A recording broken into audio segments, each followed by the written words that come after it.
What or who are we essentially? We often ask ourselves the question, who am I? Not the day-to-day labels, but in your essence, your core, your true meaning or purpose. Who am I?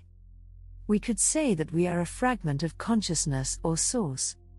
A fragment or part of all that is and an indivisible part of all that is, because if you are part of all that is, existence, it cannot be complete without you.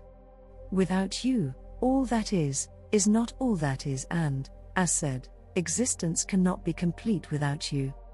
Since nothing can exist outside existence. Not even you. Our purest form, as a fragment of consciousness or source, is presence. Just presence. That's all that is essentially. Presence. That's source or consciousness in its pure singular essence. Presence.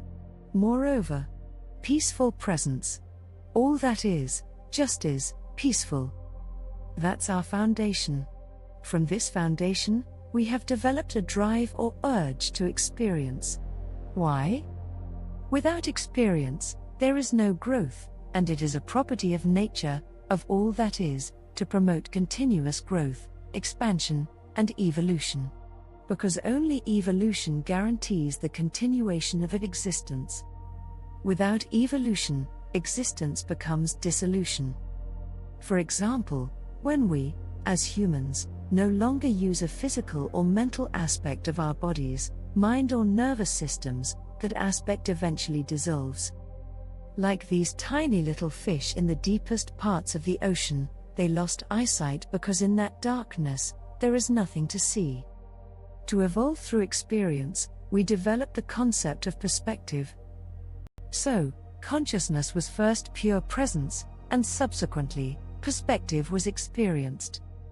Dualism or contrast emerged from the pure presence of singularity.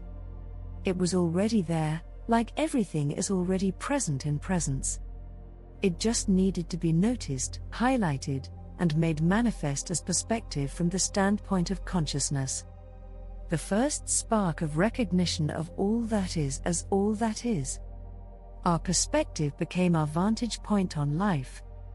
Through time and space.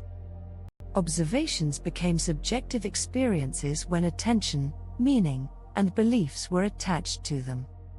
The main reason why we don't remember our true essence and believe we are merely a failing fragment from a splintering source, abandoned by or unworthy of unconditional love is that we are dismembered by more recent and prevailing childhood memories, the meaning and beliefs we attach to it with respect to our main doubt, am I truly good enough to be loved? And the attention we still give to these traumatic memories.